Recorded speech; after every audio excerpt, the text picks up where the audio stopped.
Hey guys, this is Pallavi and a warm welcome to all of you on this YouTube channel. दोस्तों, आज के इस session में हम सभी चर्चा करेंगे करवक चैप्टर के अंदर जितने भी ऑब्जेक्टिव क्वेश्चंस बन सकते हैं उन सभी वस्तुनिष्ठ प्रश्नों पर आज की इस वीडियो में हम सभी चर्चा करने वाले हैं। तो दोस्तों, आज की इस वीडियो से पहले 2 वीडियोज अपलोड की जा चुकी हैं जिनमें करवक संपूर्ण पाठ का अर्थ और दूसरे वीडियो में करवक के सारांश को लेकर के चर्चा की गई है। आज का यह तीसरा वीडियो है करवक चैप्टर के ऊपर जिसमें हम सभी ऑब्जेक्टिव क्वेश्चंस पर चर्चा करेंगे और इसके ठीक बाद एक और वीडियो जाएंगे जिनमें हम सभी वस्तुनिष्ठ प्रश्नों के अलावा जितने भी गैर वस्तुनिष्ठ प्रश्न होंगे, जितने भी सब्जेक्टिव क्वेश्चंस होंगे, उन सभी क्वेश्चंस पर चर्चा करेंगे। तो दोस्तों, यदि आप 2023 में अपने बोर्ड एग्जाम को देने वाले हैं तो आप इस वीडियो में हमारे साथ अंत तक अवश्य बने रहें। चलिए बिना विलंब किए आज के इस सेशन को हम सभी शुरू करते हैं। आज का हमारा पहला ऑब्जेक्टिव क्वेश्चन है जो कि कुछ इस प्रकार है। मलिक मोहम्मद जैसी कवि हैं। ऑप्शन नंबर ए दुख के पीर के, ऑप्शन नंबर बी कृष्ण प्रेम के, ऑप्शन नंबर सी अष्टछाप के, फिर ऑप्शन नंबर डी प्रेम के पीर के कवि हैं। हम सभी जानते हैं कि मलिक मोहम्मद जैसी प्रेम के पीर के कवि हैं। Option number D is correct answer. Next question, question number 2, करवक के कवि कौन है? करवक के कवि कौन है? कबीरदास, सूरदास, मलिक मोहम्मद जैसी अथवा नाभादास। करवक के कवि का नाम है Malik Mohammad Jayasi. Option number C is correct answer. Next question, question number 3, Malik Mohammad Jayasi की कविता कौन सी है? इस प्रकार से हमारे बोर्ड एग्जाम में क्वेश्चंस आते हैं कि मलिक मोहम्मद जैसी जी की कविता कौन सी है? पुत्र वियोग, करवक, उषा अथवा हारजीत। दोस्तों, मलिक मोहम्मद जैसी जी की जो कविता है वह है करवक। Option number B is correct answer. Next question, Malik Mohammad Jayasi का जन्म कब हुआ था? 1450 ईस्वी में, 1485 ईस्वी में, 1492 ईस्वी में अथवा 1496 ईस्वी में।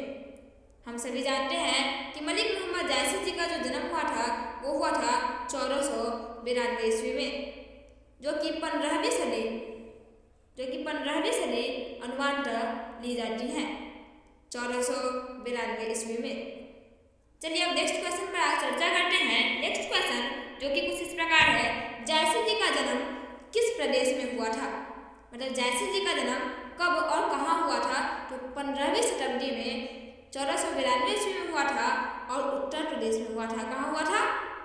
उत्तर प्रदेश में कब्र, जहाँ का नाम है कब्र अमेठी,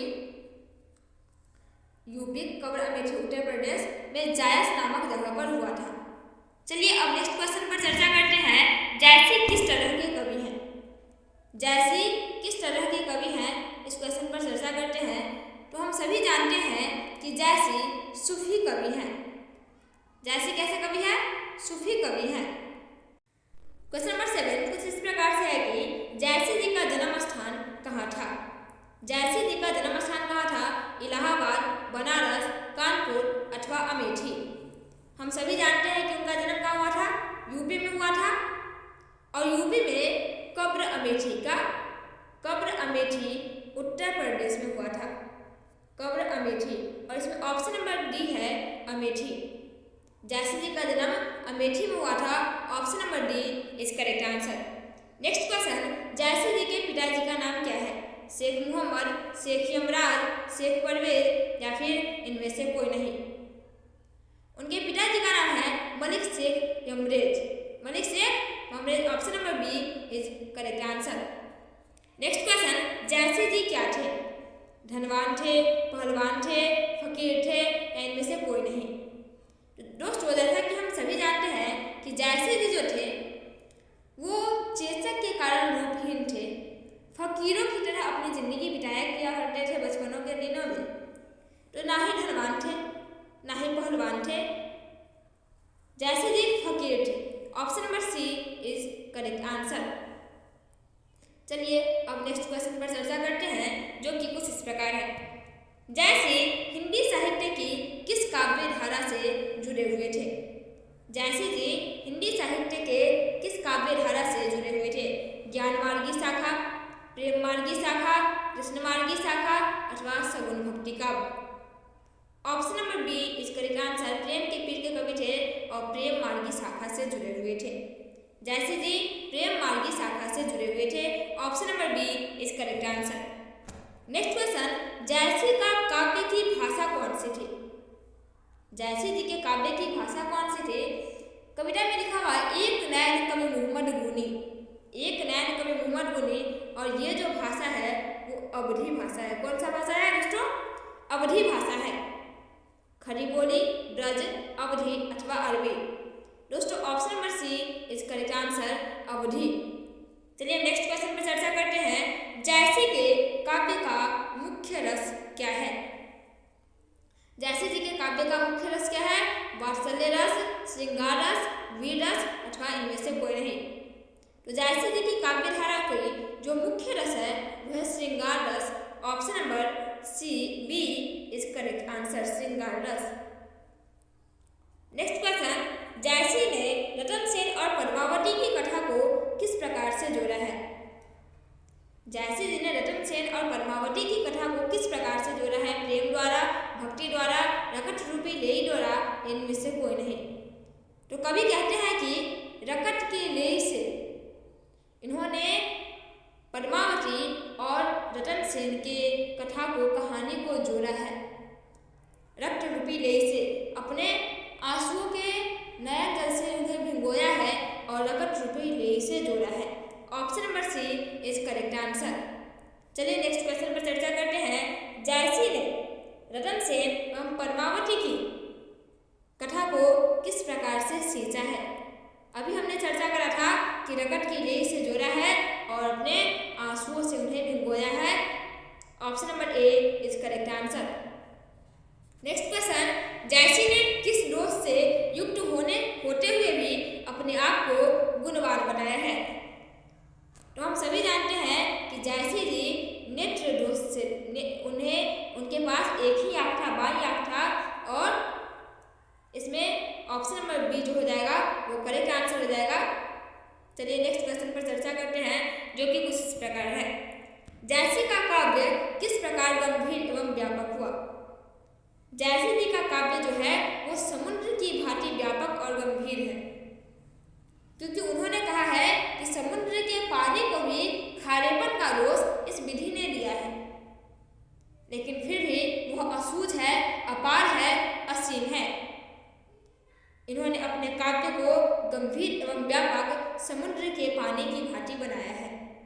चलिए नेक्स्ट क्वेश्चन पर चर्चा करते हैं। इनमें से कौन प्रेम के पीर के कवि हैं? हम सभी जानते हैं कि मलिक मोहम्मद जैसी। मलिक मोहम्मद जैसी जो है वो प्रेम के पीर के कवि हैं, मलिक मोहम्मद जैसी। चलिए नेक्स्ट क्वेश्चन पर चर्चा करते हैं जो कि कुछ इस प्रकार है। करवक कहाँ से लिया गया है? करवक जो कविता है उसे पद्मावत से लिया गया है। कहाँ से लिया गया है दोस्तों? पद्मावत। पद्मावत के प्रथम खंड से पहला करवक लिया गया है और फिर जो दूसरा करवक है वो पद्मावत के अंतिम खंड से लिया गया है। चलिए नेक्स्ट क्वेश्चन पर चर्चा करते हैं। करवक के रचयिता कौन है? हम सभी जानते हैं कि करवक के रचयिता है मलिक मोहम्मद जैसी। नेक्स्ट क्वेश्चन, जैसी रचित पद्मावत की भाषा क्या है? अभी हमने चर्चा करा था कि एक नैन कवि मोहम्मद गुनी अवधी भाषा में लिखा हुआ है। किस भाषा में लिखा हुआ है? अवधी भाषा में लिखा हुआ है। तो जैसी रचित पद्मावत की भाषा क्या होगी? Awadhi. Option number A is correct answer. Next question, Malik Mohammad Jayasi किस परंपरा के कवि हैं? मलिक मोहम्मद जैसी सगुन कृष्ण भक्ति परंपरा के कवि हैं अथवा सगुन राम भक्ति परंपरा के कवि हैं अथवा प्रेमाख्यानक काव्य परंपरा के कवि हैं अथवा संस्कृत काव्य परंपरा के कवि हैं। हम सभी जानते हैं कि मलिक मोहम्मद जैसी जी की जो कविता है करवक पद्मावती और रतन सेन के प्रेम पर आधारित है, जिसमें कहा जा रहा है कि ना ही वह रतन सेन राजा है, ना ही वह सुंदरी पद्मावती रानी है, ना ही वह सुग्गा है और ना ही वह अलाउद्दीन है, फिर भी उनकी कृतियाँ उनके यश के रूप में कहानियाँ बनकर रह गई हैं, ठीक उसी प्रकार से कभी भी एक दिन नहीं रहेंगे, लेकिन उनकी काव्य की जो परंपरा का जो सुगंध है वह उनके जाने के बाद भी बना रहेगा। तो ऑप्शन नंबर सी इस करेक्ट आंसर प्रेमाख्यानक कवि है। नेक्स्ट क्वेश्चन जो कि कुछ इस प्रकार है, जायसी ने अपनी आँख की उपमा किससे दी है? जायसी जी ने अपनी आँख की उपमा दर्पण से दी है। जायसी जी कहते हैं, जायसी जी क्या कहते हैं कि मेरा जो नयन है वो किसके समान है? मेरा नयन दर्पण के समान स्वच्छ और निर्मल है। नेक्स्ट क्वेश्चन, मलिक मोहम्मद जायसी किस शाखा के कवि हैं? यह हमारा अंतिम क्वेश्चन भी है। इसके ठीक बाद अंतिम क्वेश्चन है क्वेश्चन नंबर 24। ये हमारा सेकेंड लास्ट क्वेश्चन है, मलिक मोहम्मद जायसी किस शाखा के कवि हैं? मलिक मोहम्मद जायसी प्रेम मार्गी शाखा के कवि हैं, जो कि हमने अभी ही चर्चा कर रखा था। नेक्स्ट क्वेश्चन क्वेश्चन नंबर 24 और ये हमारा लास्ट क्वेश्चन है, कौन सी कृति जायसी जी की नहीं है? पद्मावत, अखरावत, आखिरी कलाम या फिर मृगावती? तो दोस्तों इसका जो सही आंसर होगा, सही विकल्प होगा वो होगा ऑप्शन नंबर डी, सिंगावती जो है यह जायसी जी की कविता नहीं है, कवि इनके नहीं है। पद्मावत, अखरावत और आखिरी कलाम के कवि जो है वो जायसी जी हैं। दोस्तों इसी के साथ आज के इस वीडियो को हम सभी समाप्त करते हैं। हम फिर मिलेंगे अगले वीडियो में किसी नए टॉपिक के साथ। तब तक आप सभी अपना ध्यान रखें और हमसे जुड़े रहें हमारे इस यूट्यूब चैनल के माध्यम से। तब तक आप सभी अपना ध्यान रखें। Thanks for watching this video till and thank you so much.